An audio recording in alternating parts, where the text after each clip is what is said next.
Here are my top 10 CSGO skin tips for new players. This will help you become a lot more confident in buying and selling skins, as well as potentially saving you thousands of pounds, so make sure to watch all the way through till the end. So in no particular order, let's start with something quite well known, and that is don't unbox cases if you want a certain skin. Cases lose money, simple as that. Your odds of making money on case unboxings is very low, so do so only for fun. If you want a certain skin, you're much better off just buying it. Tip number 2, also to do with cases, and that is that not all levels of skin have the same odds across different cases. If you're looking to unbox a certain gun, it's best to have a look and see what your odds of unboxing are for that certain case. For example, the odds of unboxing a red in a clutch case is about 0.64% or about 1 in 150, but for the newly released Anubis case, the odds of unboxing a red are closer to 1 in 4,000, so it's best to do your research. Tip 3 is that for most cases, the chance of unboxing a gold item, so a knife or gloves, depending on the case, is about 0.26% or about 1 in 380. Being that cases cost at minimum about £2.50 each, you can see why just buying them is often much cheaper. Tip 4 here could save you lots of money, so listen up. If you get a pattern-based weapon and are thinking of selling it,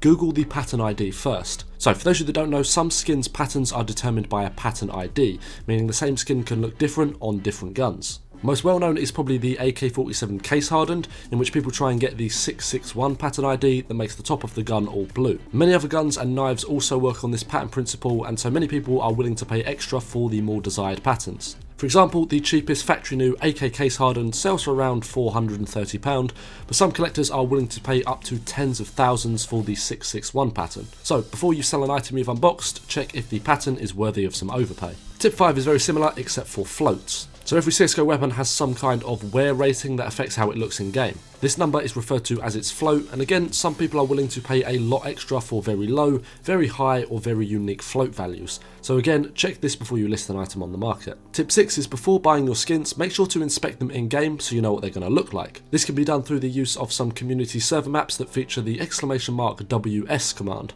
With this, you can load into a game, type WS in chat, and then using the numbers on your keyboard, set your weapon skins, wear, stat track and name tags to match the skins you're wanting to buy. This does also work for gloves and knives too. Okay, tip number 7 is a great one, and that is using the CSGO Trader Chrome extension when looking for skins to buy on Steam. This will very quickly show you skin floats, pattern IDs, and other useful information to help you get the best skin you can. Tip 8 is to be very cautious of scammers. If you've unboxed something rare or expensive, you will likely get a lot of Steam friend requests from people trying to trick you out of your skin. Do not accept trade offers from people unless you know exactly what you're going to be trading and who you're trading with. Of course, make sure all of your authentication and security for your account is up to date too. Finally, while most websites with Steam sign-in are generally okay to use, just be cautious about using it on some websites that might seem a little bit dodgy. Tip number 9 is that you're often best to look in places other than the Steam market to buy your skins. You can get yourself quite a big discount by using some third-party CS trading websites. For example, I purchased my knife from cs.money, but this video isn't sponsored by them, and there are a lot of good alternatives out there for you to choose from. So if you have a skin in mind, I'd recommend going and checking multiple websites and finding which one gives it to you for the cheapest price. And lastly, tip 10 is that if you want to sell your skins for real money, you can't sell them on Steam. Money in Steam cannot be withdrawn, so you have to use a specific third-party website that allows you to sell skins for real money that can be deposited into your bank account. Sort of included in that is be aware that Steam, and likely these third-party websites too, take a cut of anything you sell through them, so just remember to factor that in.